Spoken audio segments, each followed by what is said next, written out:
다음 단기 금융상품 보도록 합시다. 금융상품인데 뭐라고? 단기라고. 장기, 단기 구분은 철저하게 올해의 결산일을 기준으로 구분한다고 했습니다. 그래서 만기가 올해 결산일로부터 1년 이내에 도래하는 금융상품을 단기 금융상품이라고 한다. 금융상품 종류는 아주 다양합니다. 정기예금, 정기적금, CD, CMA 등 뭐 아주 영어 약자로 되어 있는 다양한 금융상품이 있을 수 있겠다.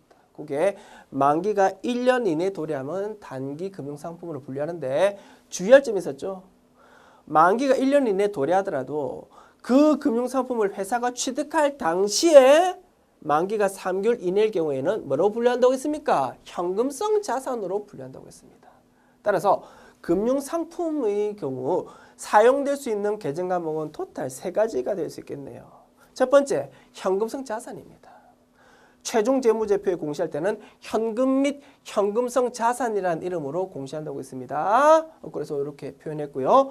자, 취득 당시에 만기가 3개월 이내라면 이걸로 분류돼 버리고요. 자, 만기가 1년 이내에 도래하면서 취득 당시에 3개월 이내는 아니다. 그때 비로소 단기 금융상품으로 분류가 된다 이겁니다. 그래서 정의가 이렇게 되어 있습니다. 만기가 결산일로부터 1년 이내에 도래하는 금융상품이면서 현금성 자산으로는 분류가 안 되어야만 그게 비로소 단기 금융상품이 된다. 이렇게 적어놨다 이겁니다. 됐죠? 그리고 장기 금융상품은 어렵지 않죠. 결산일이 만기로부터 1년 이후에 도래하는 금융상품을 말하는 것이다. 그래서 금융상품의 경우 3가지 계정 과목이 사용될 수 있다. 이렇게 정리하시면 되겠습니다.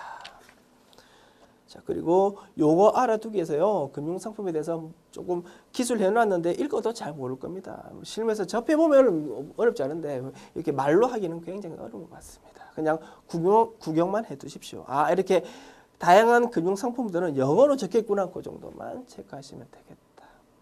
됐죠? 그리고요. 참고로 잔소리 하나만 걱정이 되어가지고 용어 알아두기에 있는 기업보험 CP라고 있습니다. 여기에 무슨 용어가 있습니까? 한글로 풀었으면 기업어음으로 해석되거든요. 어음이라고 막 적혀 있으니까 우리가 매출 채권에서 배우는 약속음하고 막 구분할 수 막 헷갈린다 이겁니다. 전혀 다른 개념이고요.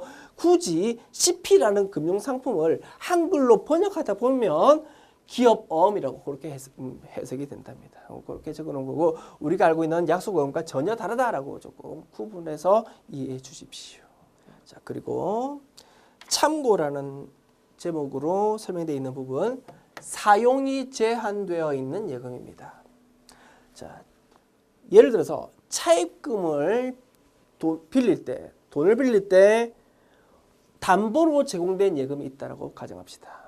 자, 우리가 돈 빌릴 때 상대방이 야, 네 보통 예금 중에서 잔고를 1억 원 이상은 남겨놔. 그런 조건이 있을 때만 우리가 돈 빌려줄게 그랬다면 그때 약속을 하고 돈 빌렸다고 가정합시다. 그러면 그때 말하는 보통 예금은 우리 마음대로 뽑았을 수 없는 사용이 제한되어 있는 예금이 되어버린다 이겁니다. 자, 그런 부분은요.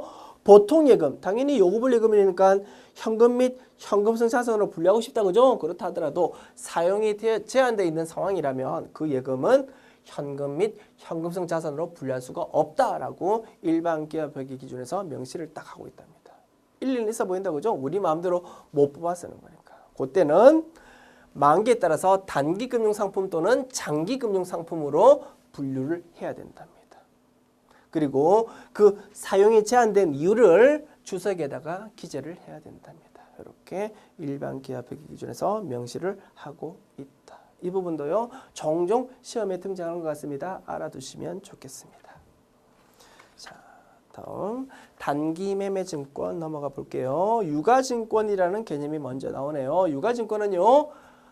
말 그대로 가치가 있는 증권을 말하고요. 유가증권은 2가지로 나눌 수 있답니다. 지분증권과 채무증권. 지분증권은 주식을 말하는 것이고 채무증권은 국채, 공채, 회사채와 같은 것을 말한답니다. 채무증권 설명을 이미 드렸죠. 그 증권 가지고 있으면 만기 될 때까지 이자를 따박따박 받을 수 있고 만기가 되면 거기 적혀있는 원금을 받을 수 있는 것을 말합니다. 주식은 잘 아시죠? 그 증권 가지고 있으면 해마다 이익 난 부분에 대해서 배당을 따박따박 받을 수 있는 것을 말합니다. 자, 주식은 만기가 없습니다. 배당을 받는 것이다. 그리고 주식은 가격 변동폭이 큽니다. 그죠? 그래서 주식을 사는 이유는 배당 받으려고 하는 목적도 있지만 그것보다 더 그죠? 가격이 올라가지고 차익을 얻으려고 하는 그런 목적으로 주로 사더라 이겁니다. 채무증권은 만기가 있습니다. 차이가 있다 그죠? 이자를 수령하고요. 만기 되면 원금도 회수합니다. 반면 가격 변동폭은 별로 크지 않다 이겁니다. 이렇게 서로 특징을 딱 구분질 수 있다. 아시겠죠? 그리고 조금 더 심도 있게 분석해 보면 이렇게 볼 수 있습니다. 참고로 들어보십시오. 우리가 재무 상태표가 있을 때요. 자산, 부채, 자본 이렇게 구성되어 있습니다. 자산은 회사 재산이고요. 부채와 자본은 요 재산을 취득하기 위한 자본의 조달 방법을 말하는 것입니다. 부채는 은행이나 그 회사 주인 입장에서 다른 사람들로부터 돈 빌린 것을 말하는 것이고, 자본은 회사 주인인 주주로부터 자금을 끌어온 것이다 이겁니다. 이러한 방법으로 요 자산을 취득한 것으로 볼 수 있다. 오른쪽 두 가지는 자본 조달을 의미하는 것인데, 부채, 은행에서 돈 빌릴 수도 있지만 굉장히 큰 금액은 A라는 특정한 은행에서 한꺼번에 빌리기 부담스럽다 이겁니다. 아주 큰 돈이라면 뭘로? 증권을 발행해 가지고 불특정 다수로부터 돈 빌릴 수밖에 없습니다. 그때 발행하는 게 회사 입장에서 뭐라고? 회사채다 이겁니다. 회사채. 회사채를 발행합니다. 뭐라고 적겠습니까? 금액은 1억 원 적겠고요. 이자율 몇 프로 적겠습니다. 요 증권 가지고 있으면 1년에 한 번씩 이자 따박따박 주고 만기, 예를 들어서 3년이라고 가정합시다. 3년 만기 있으면 원금까지 줄게요. 일단 요 증권 좀 사세요라고 한다 이겁니다. 그래서 그 증권을 팔았습니다. 그러면 회사 입장에서 돈 들어오죠. 일단은 돈 들어오고 나중에 갚을 수 있는 부채가 되어버립니다. 이것이 회사채가 되고요. 아래 자본에 해당하는 것이 주식입니다. 돈 없으면 어떻게 합니까? 회사가 주식 발행합니다. 요 주식 좀 사세요라고 하면 그 주식을 사는 순간 회사 돈 들어옵니다. 그래서 지분증권을 발행하면 자본이 되어버리고요. 채무증권 발행하면 부채가 되어버린다. 그렇게 볼 수 있습니다. 그렇죠? 그래서 불특정 다수한테 증권 발행해가지고 자본 조달할 때 활용하는 수단이 이러한 유가증권이 된다 이겁니다. 지금 보는 거는 뭐라고? 발행한 사람 입장이 아니고 그 유가증권을 사는 사람 입장에서 이제 바라본다 이겁니다. 사는 사람 입장에서는 자산이 될 것이고, 됐죠? 그 자산일 때 어떤 계정 과목을 사용하는 것인지 이제 우리 볼 것이다 이거지요. 됐죠? 이렇게 조금 큰 그림으로 한번 살펴봤고요. 계정 과목 정리하도록 합시다. 자, 이제 유가증권에 대해서 사용할 수 있는 계정 과목 정리하는 겁니다. 자, 유가증권을 우리가 취득했을 때 사용할 수 있는 계정 과목 토탈 4가지로 나눠진답니다. 만약에 유가증권 산 목적이 단기간 내의 매매 차익을 목적으로 산 거다. 그럴 경우에는 단기 매매 증권 계정 과목을 사용해야 되고요. 유가증권을 사가지고 만기가 될 때까지 끝까지 가지고 있을 거다. 그런 목적으로 유가증권 샀다. 그러면 만기 보유증권으로 분류해야 된답니다. 그리고 단기간 매매 차익 목적도 아니고 만기까지 가지고 있을 것도 아니랍니다. 그러면 장기 투자 목적이다라고 볼 수 있겠죠. 그때는 매도 가능 증권으로 분류를 해야 된답니다. 그리고 주식 같은 경우는요. 주식을 가지고 있으면 내가 주식을 가지고 있는 지분율만큼 주주총회에 가가지고 의결권을 행사할 수 있습니다. 그래서 이 주식을 산 목적이 그 회사의 경영권에 참여해가지고 뭔가 그 회사의 운영에 대해서 좌지우지 좀 하고 싶었다고, 그게 목적이다 그러면 어려운 말로 유의적인 영향력을 행사하는 게 그 주식 취득의 목적이다 그렇게 표현하거든. 유의, 의미가 있다 이겁니다. 의미 있다, 중요하다 그렇게 보면 되겠다 그죠? 중요하게 영향력을 행사하려고 그 주식을 샀다 그럴 때는 지분법 적용 투자 주식이라는 이러한 계정 과목으로 분류를 해야 된답니다. 총 4가지 계정 과목이 있을 수 있다. 됐죠? 자, 그리고 유가증권은 주식과 채권으로, 여기서 말하는 채권은 채무증권 준말이다. 그죠? 주식과 채권으로 나눌 수 있는데 단기 매매 증권은 주식의 경우도 사용 가능하고 채권의 경우도 사용 가능하다는 겁니다. 매도 가능 증권도 주식의 경우, 채권의 경우 다 사용 가능하다. 문제는 중간에 있는 두 가지입니다.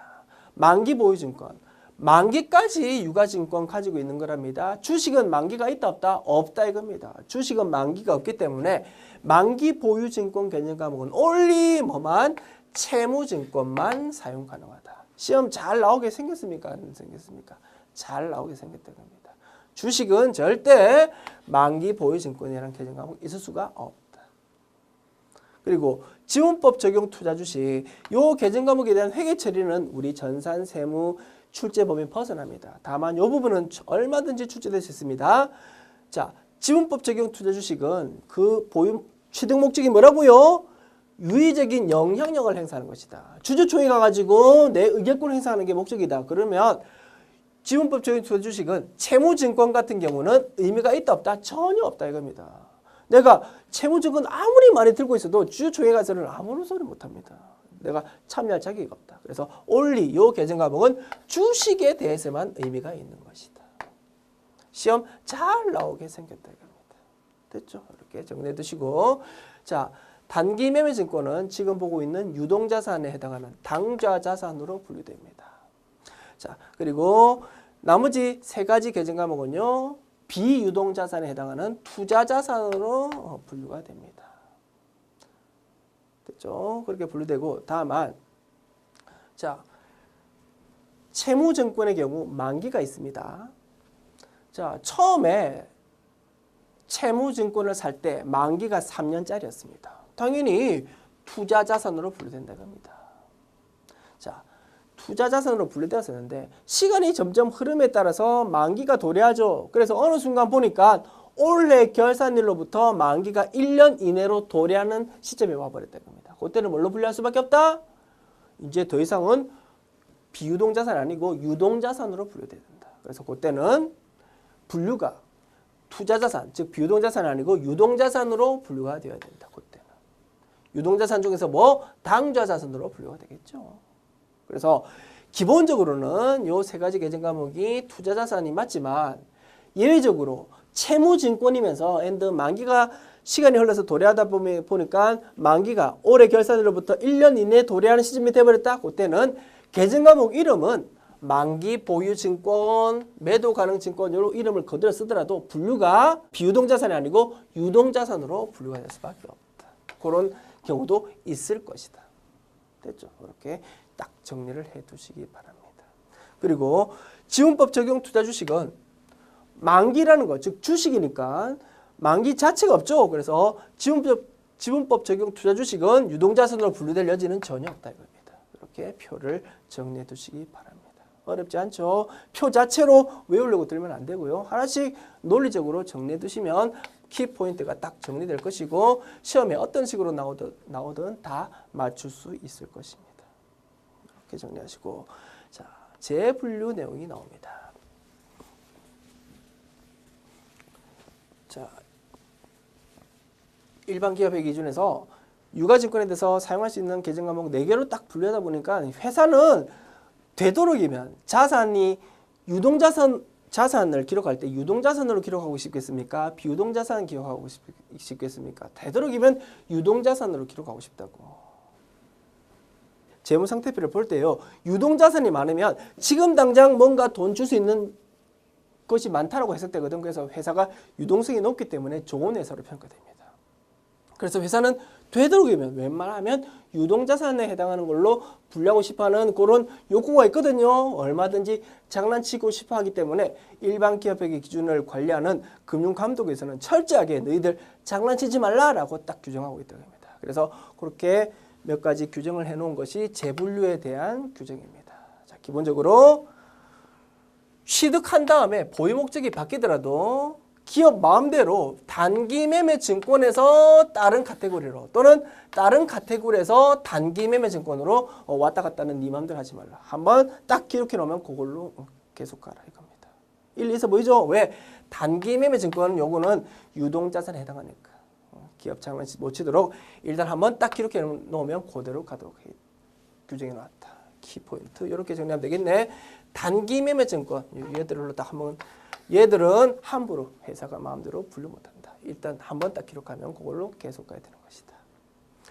그리고 취득 후에 보유 목적이 바뀌면 매도 가능 증권하고 만기 보유 증권 요거는 네가 보유 목적이 바뀌면 자유롭게 왔다 갔다 할 수 있도록 그렇게 규정해 놨습니다. 둘 다 기본적으로 투자 자산, 비유동 자산에 해당하는 거니까. 이래 써 보인다 그죠? 그리고 단기 매매 증권이 시장성을 상실하면 반드시 매도 가능 증권으로 분류하도록 해 놓았답니다. 이 규정 워낙 전산 회계 쪽에서도 이미 여러 번 강조했던 부분이고요. 워낙 중요한 규정입니다. 자, 단기 매매 증권으로 분류했던 주식이 있습니다. 그런데 그 주식이 상장 폐지돼 버렸어요. 휴지 조각 됐다 이겁니다.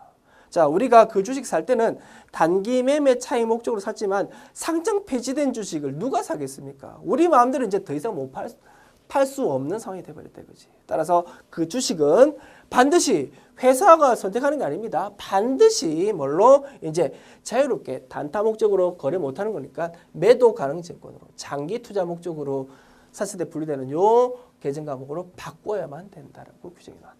1 써 보인다 그죠? 1, 2 써 보이고 실무에서 워낙 중요한 규정입니다. 꼭 알아두십시오. 그래서 단기 매매 증권으로 기록했을 때 회사 마음대로 바꿀 수는 없어. 그러나 상장 폐지돼 버렸다 그러면 반드시 매도 가능 증권으로 바꿔야 된다. 그렇게 딱 규정하고 있다.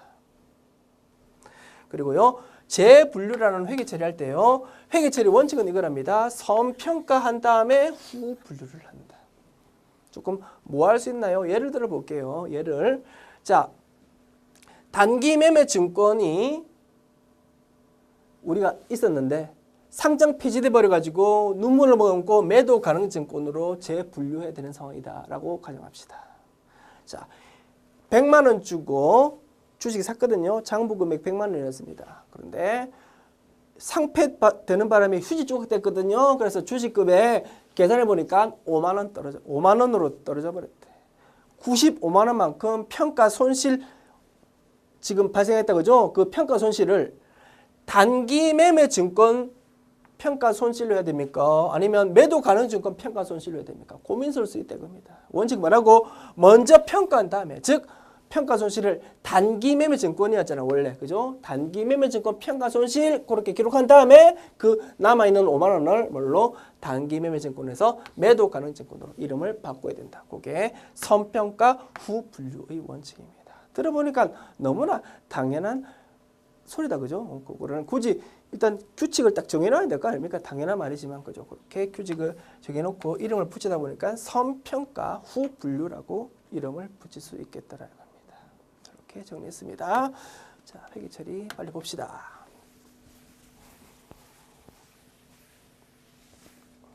교재에 있는 사례 바로 볼게요.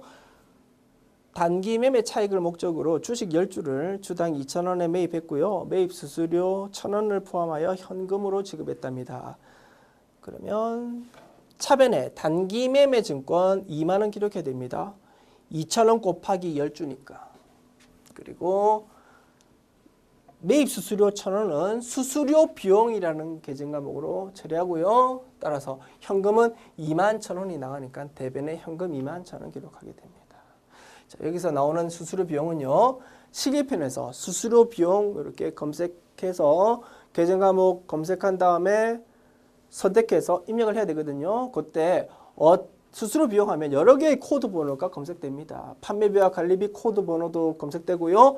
수수료 비용에 해당하는 코드 번호도 검색됩니다. 그때 어느 걸 선택하라고요? 수수료 비용이 요 경우의 수수료 비용은 영업외 비용에 해당하는 코드 번호를 선택해야 된답니다. 이렇게 정리합시다. 전산세무에서요. 전산세무 자격시험에서 수수료 비용이라는 계정 과목에 대해서 코드를 검색했을 때 이 수수료는 생산과 관련돼 있다라는 특별한 언급이 있으면 제조 원가 코드 번호 선택하면 됩니다. 그러나 생산과 관련돼 있다는 특별한 언급이 없다. 그러면 고민이 되거든요. 판매비와 관리비로 해야 될까? 영업 외 비용으로 해야 될까? 고민스러울 때 고민하지 마시고 무조건 판매비와 관리비로 선택하면 됩니다. 무조건 판매비와 관리비로 선택하면 되고 딱 딱 하나 예외가 있고 그게 지금 보고 있는 단기 매매 증권의 취득에서 나오는 수수료 비용입니다. 이때만 영업 외 비용에 해당하는 코드 번호를 선택하자. 수수료 비용의 경우. 됐죠? 이렇게 정리해 주십시오. 자, 그리고 자, 주식을 사서 배당금 1,000원이 보통 예금으로 입금이 되었답니다. 그러면 대변의 배당금 수익 인식하고요. 차변의 보통 예금 1,000원 이렇게 인식하면 될 것이고, 자, 만약에 채무증권인 단기 매매증권을 샀다. 그래서 이자 1,500원이 보통 예금으로 입금된 상황이다. 그러면 대변의 이자 수익 1,500원 기록하고 차변의 보통 예금 1,500원 기록하면 될 것입니다. 어렵지 않죠? 그리고 단기 매매증권의 평가입니다. 단기 매매 차익을 목적으로 매입가액 10,000원에 취득한 주식의 기말 공정가액이 12,000원으로 상승했다. 주가가 2,000원 올랐다 이겁니다. 그러면 자산이 늘어나겠죠, 그죠? 차변에 단기 매매증권 2,000원 자산의 증가 기록하고요. 대변에는 단기 매매증권 평가이익이라는 수익의 인식하면 될 것입니다. 어렵지 않다. 그 다음 사례요. 단기 매매 차익을 목적으로 매입가액 10,000원에 취득한 채권, 채무증권이라고 가정합시다. 채무증권의 공정가액이 8,000원으로 떨어졌다. 어렵지 않습니다. 그러면 2,000원만큼 자산이 감소했겠죠. 대변에 단기 매매증권 2,000원 기록하고 차변에는 단기 매매증권 평가손실 2,000원 기록하면 되겠다. 단기 매매증권의 처분 봅시다. 당기 3월 1일에 단기 매매 차익을 목적으로 매입가액 10,000원에 취득한 주식을 9월 1일에 13,000원에 매각 처분하고 대금은 매각 수수료 1,000원을 차감한 후 현금으로 받았다라고 되어 있네요. 자, 일단 10,000원짜리 10,000원에 샀던 10,000원짜리 단기 매매 증권을 팔았으니까 대변의 단기 매매 증권이라는 자산의 감소 기록해야 될 겁니다. 10,000원. 돈 얼마 들어왔습니까? 자, 13,000원 돈 들어왔다가 수수료 명목으로 1,000원 나갔습니다. 결국은 12,000원만큼 돈 들어온 겁니다. 차변에 현금 12,000원 기록하고요. 차이 나는 2,000원만큼은 뭘로? 처분 이익 기록하면 되겠지.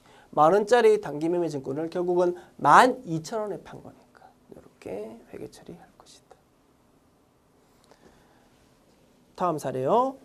전기 11월 1일에 단기 매매 차익을 목적으로 주식을 매입가액 14,000원에 취득하고 전기 결산일인 12월 31일에 시가 20,000원으로 평가했답니다. 이 주식을 단기 8월 1일에 18,000원에 매각 처분하고 대금은 매각 수수료 2,000원을 차감한 후 현금으로 받았답니다. 자, 작년도 11월에 주식 14,000원에 샀는데 작년도 말에 그게 20,000원으로 주가가 올랐습니다. 그러면 작년도 말에 차변에 단기 매매증권 6,000원, 대변에 단기 매매증권 평가액 6,000원 이렇게 기록했겠죠.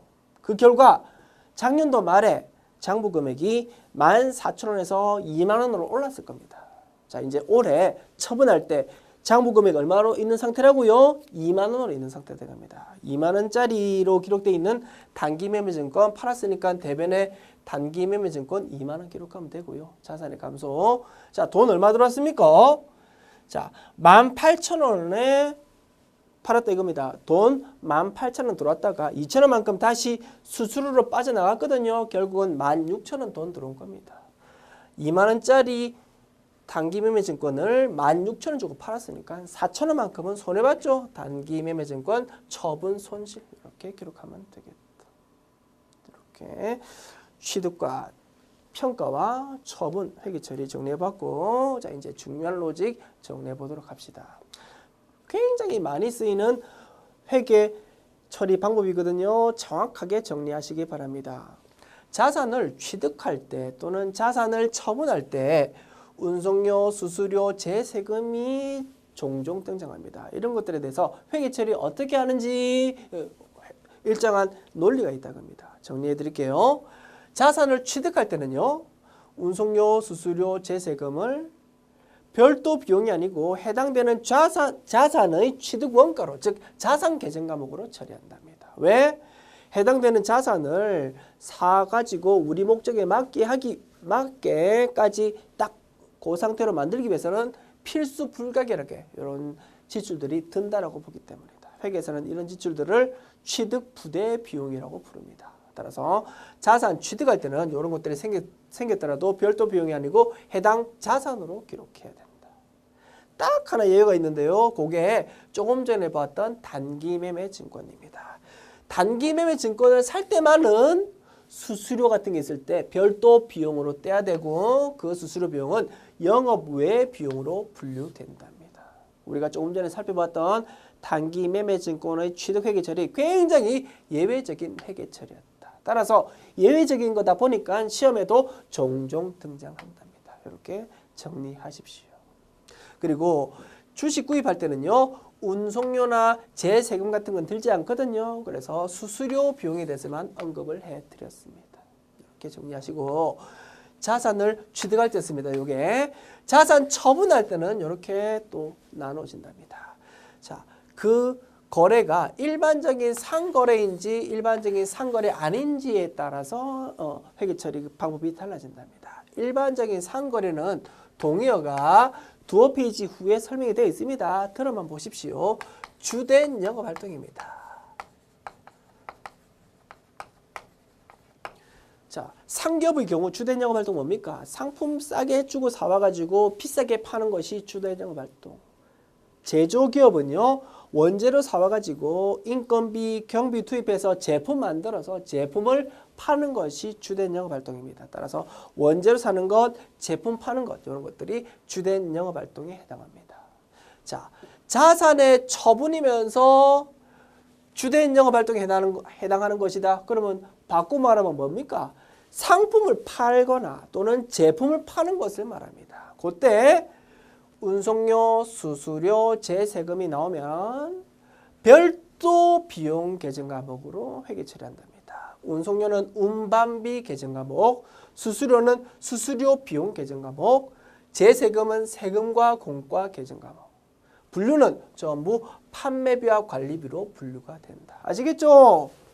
그리고 일반적인 상거래 이외의 거래, 즉 주된 영업활동 아니면서 물건 팔 때 이런 것들이 발생한다. 그러면 별도 비용이 아니고 해당되는 자산의 처분 손익 계산할 때 바로 끼워버린답니다. 일반적인 상거래 아니면서 자산 파는 것, 대표적인 게요. 유형자산을 파는 것, 사용하던 기기장치나 건물을 판다 이겁니다. 또는 조금 전에 봤던 거, 회사가 돈이 좀 남아가지고 유가증권 샀다가 그 유가증권을 파는 것도 대표적인 일반적인 상거래 이외의 자산 처분입니다. 요거의 경우 별도 비용 떼는 게 아니고 처분 손익에다가 넣어버린다 이겁니다. 굉장히 중요한 로직입니다. 정리를 쫙 해주시기 바랍니다. 됐죠? 이렇게 정리하시고요. 조금 전에 우리 유가증권의 처분 회계 처리 살펴봤는데 그거 다시 한번 요 로직으로 분석해 볼게요. 자, 단기매매 증권의 처분 회계 처리에서 이익난 케이스 볼게요. 자, 10,000원으로 기록되어 있는 단기매매 증권을 13,000원에 팔았다고 했습니다. 현금 13,000원 들어왔다가 1,000원만큼이 수수료로 나가는 바람에 결과적으로 단기매매 증권 처분이익이 2,000원 나온 상황이었는데 우리 조금 전에 정리했던 로직이 없으면 이렇게 고민할 수 있다 이겁니다. 단기매매 증권 10,000원짜리를 13,000원 주고 팔았으니까 단기매매 증권 처분이익이 3,000원이 되고 1,000원만큼은 수수료 비용으로 기록을 해야 되지 않겠느냐라고 고민할 수 있다 이겁니다. 그런 고민할 필요 없다. 우리 조금 전에 로직 정리했잖아.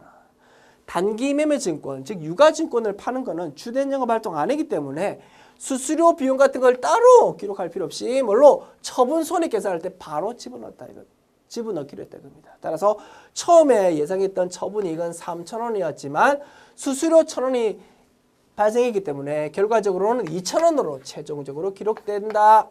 따라서 수수료 비용 같은 거는 전혀 회계 처리 나올 여지가 없는 것이다. 이렇게 완벽하게 분석할 수 있는 것이었다. 됐죠? 이러한 로직 자주 사용되니까 꼭 알아두시기 바랍니다. 이렇게 정리하고 마지막으로 단기매매 증권의 취득 아래쪽에 참고라고 회계 처리 정리해 놓은 것이 있고요. 새로운 내용이 아니고 조금 전에 우리 정리했던 그 로직에서 연장선상으로 분석할 수 있는 겁니다. 자, 똑같이 유가증권을 사는 과정에서 생기는 수수료다 하더라도 그 유가증권이 단기매매증권으로 분류된다면 그 수수료를 뭘로? 수수료 비용이라는 별도 비용으로 떼야 되고 물론 영업의 비용으로 분류된다고 했습니다. 그 유가증권이 만기 보유증권, 지분법 적용 투자 주식, 매도 가능 증권으로 분류되는 상황이라면 뭐 일반적인 로직에 따라서 물론 취득 부대 비용이니까 자산 계정 과목으로 처리된다. 이 내용이 참고로 이렇게 내용이 설명되어 있습니다. 아시겠죠? 시험에 잘 나오게 생겼습니까? 안 생겼습니까? 잘 나오게 생겼다고 합니다. 굉장히 교수님들이 묻고 싶어하는 주제이다. 이렇게 정리를 딱 해두시고요. 뒷부분부터는 다음 강의로 계속 진행하도록 합시다. 수고하셨습니다.